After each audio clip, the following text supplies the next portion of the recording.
Alright guys, I have a battle here against EnterZync, which is from my Twitch live stream. And I'm using actually a kind of a fun little team. You can basically call it a Gen 4 nostalgia team. I'm basically using a bunch of Pokemon that I was known to use a lot in Gen 4, and just going ahead and using them, obviously with some updated movesets and things of that nature, but yeah, still should be pretty interesting, so let's go. So he had a few Mega candidates on his team, but it was probably this one, the Sableye. Obviously, why would you use Sableye unless it's Mega in OU? So I kind of figured it was his Mega. I'm just going to go for the Dazzling Gleam because it's super effective. This is not Lita's Elf, but the one that I was used a lot in Gen 4.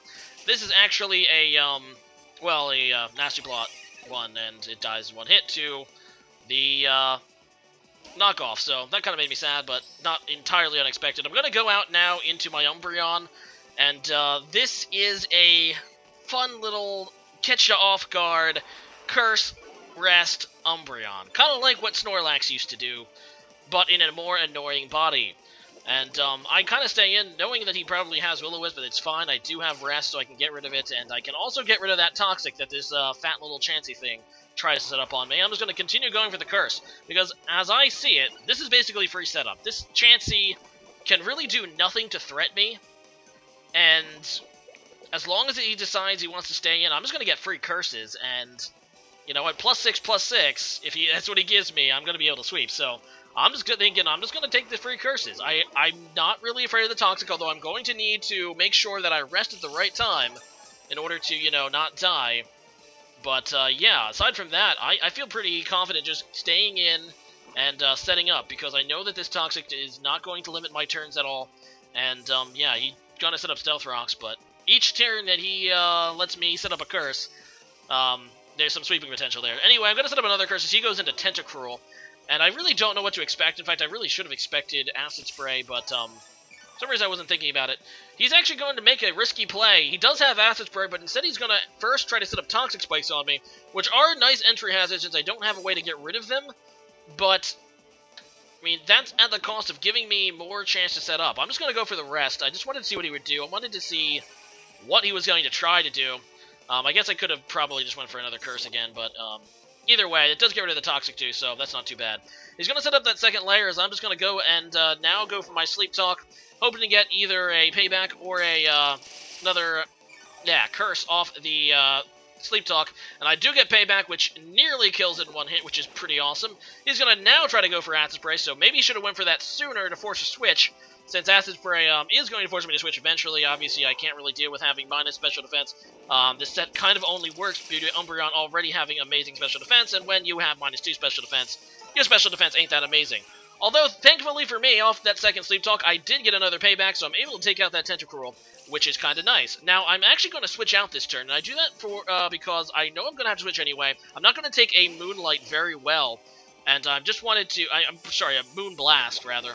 And I kind of figured he would try to go for it, and because I'm still asleep, I can come back in and not get affected by the Toxic Spikes, so that's kind of nice.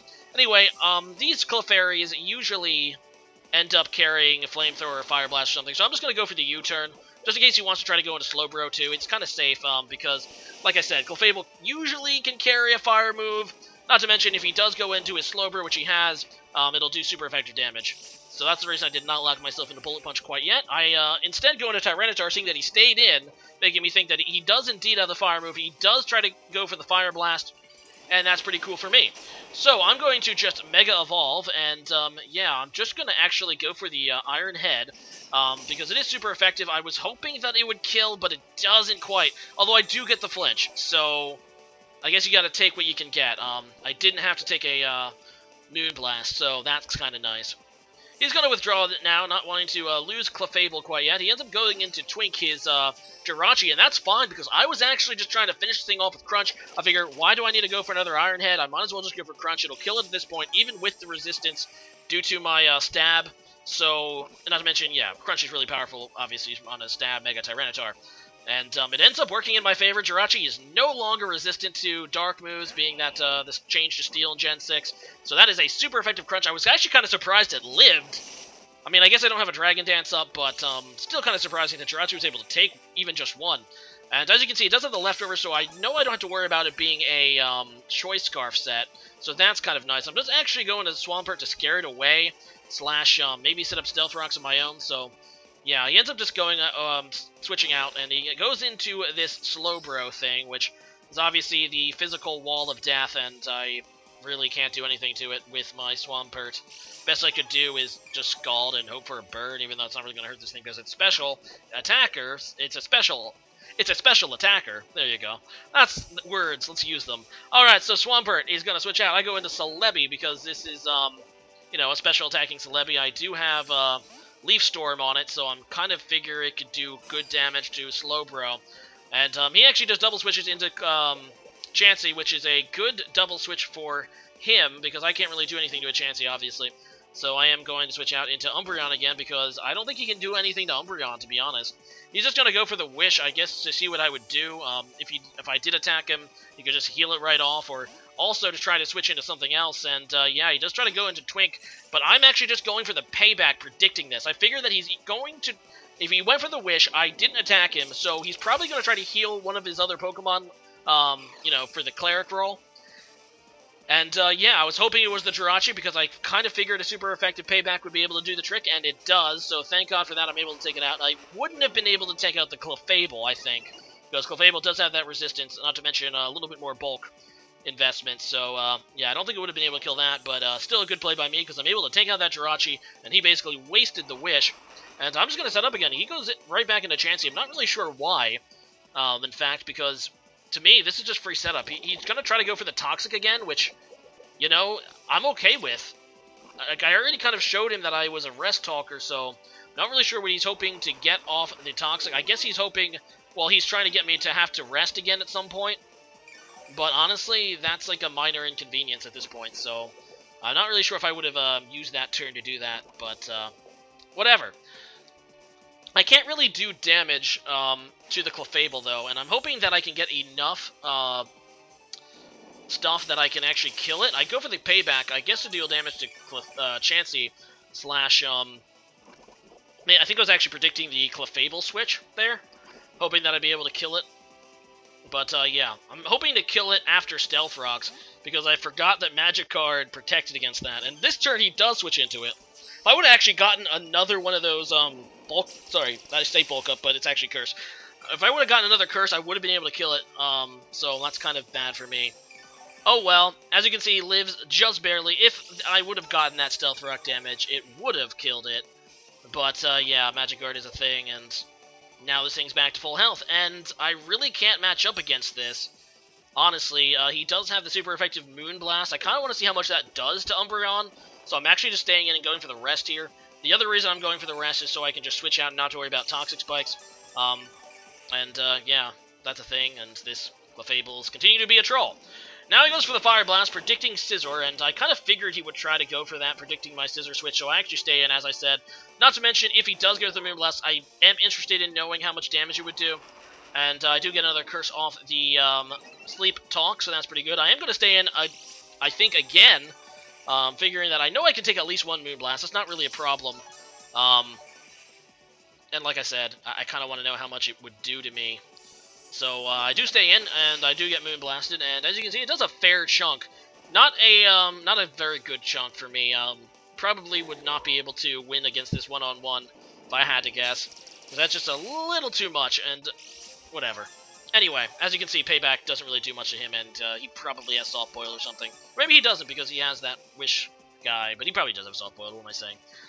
Anyway, this turn I do switch. I did burn off the 2 turns of sleep, so once again I am preventing myself getting hit by that Toxic Spikes on switch in, and that means I'll be able to choose my move when I come back in, so that's pretty nice. It's just a pretty good play. And yeah, I just go into Swampert. I kind of go into Swampert, I think, as Death Fodder and to get some damage on this Clefable. Swampert doesn't really have much to match up against on his team, so it's really the most expendable thing I have. I didn't want to risk going into Scizor and him predicting it and going for a Fire Blast. So, yeah, that's the reason I go into Swampert. And I'm just going to try to go for an Earthquake to see how much it would do. And I end up getting a crit, so that's kind of nice. It puts this Clefable in a kind of a bad situation. If it does have Soft Boil, we can use it, or it's going to try to he's going to try to switch. Either way, I'm just going to go for another Earthquake. I figure yeah, just gonna stay in. Oh, actually, no, I switch out. Oh, right, I go into Scizor this turn, figuring that he would either switch or use Soft Boiled. And he does indeed go for the Soft Boiled as I go into Scizor. And this is a key turn for prediction's sake. Now, I can either Bullet Punch or U-turn. If I think he's going to go into Slowbro, I should U-turn, and I thankfully made the right choice and ended up just going for the Bullet Punch, thinking he would stay in. And I said this on stream, too, that this was a key prediction, because he could have went into the Slowbro and pretty much screwed me, going for Bullet Punch. But if I went for U-turn, obviously, not only would it do a buttload of damage to that Slowbro, but it would have also allowed me to switch into my Celebi for free. Regardless, he has Calm Mind, which I was really hoping that he didn't have. I make a pretty bad play and switch in a Swampert, thinking that he would just go for the Scald or something to, I don't know, and I would just die, and then I could get the free switch into Celebi, because this thing could maybe carry Ice Beam, or Flamethrower even, probably not, but either way, now I'm just going to go into Celebi. I can't afford to let him get too many of those Calm Minds, because after a Calm Mind or two, he's going to be able to live a Leaf Storm. In fact, all he needs, apparently, is one Calm Mind. I go for the Leaf Storm here, and you will see in a few minutes, or a few seconds, or I say minutes, I meant seconds, he lives. He's in red health. That's not good. He's just going for the Slack Off, which is a wise play to see how much, what I do and how much damage it would do, thinking that he could live, and he gambled correctly. And he lived in red, which is not good for me. I do have the special attack drop now, so I can't really stay in. I'm not going to be able to do that amount of damage again, so I'm going to have to switch out, and I go out into Tyranitar.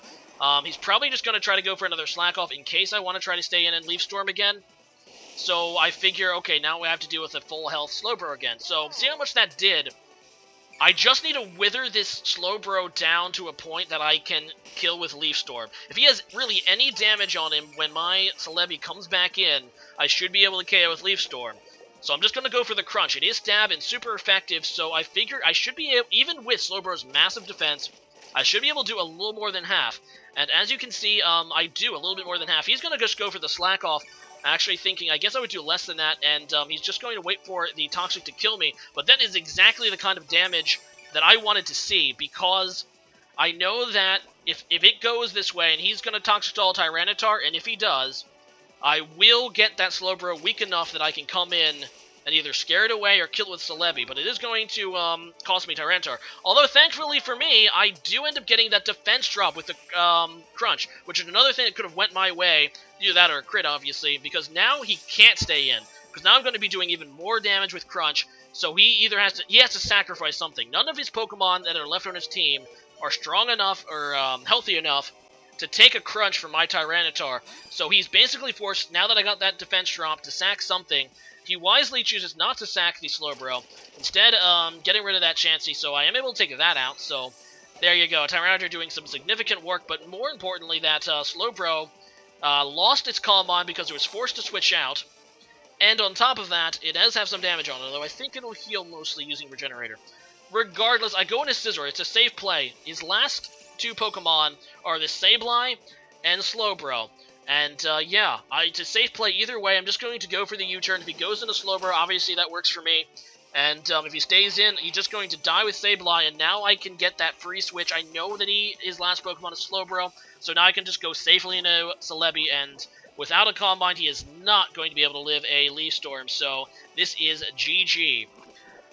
But very good game, EnterZync. I think it was a very well played match on both sides. Both of us made some key predictions, and it was just an overall good match. And as we see this Slowbro go down finally to the Leaf Storm. So yeah, definitely a potent stalling defensive team you got there, but I'm glad that my Gen 4 retro team was able to pull it off. Anyway, today's question of the day is, I guess, Generation Wars again, I don't know. Not quite. Not what was your favorite generation. Today's question of the day is, what is your favorite generation for competitive Pokemon? Specifically competitive. Obviously you can say that Gen 5 is your favorite generation, for example. Not necessarily that it is, but you could say that and say, but I really liked Gen 6 is Wi-Fi battling more. So leave a comment about what you thought was the best generation for competitive battling. As for me, I honestly think it's still Gen 4. I think it's Gen 4. We haven't had balance since Gen 4. Like these crazy new things in Gen 5 and 6. Well, Gen 6 was definitely an upgrade over Gen 5's competitive, but yeah, I still look back fondly on Gen 4. Anyway, thanks for watching, guys. If you like what you saw, make sure you rate, comment, subscribe, and see you guys next time. Later.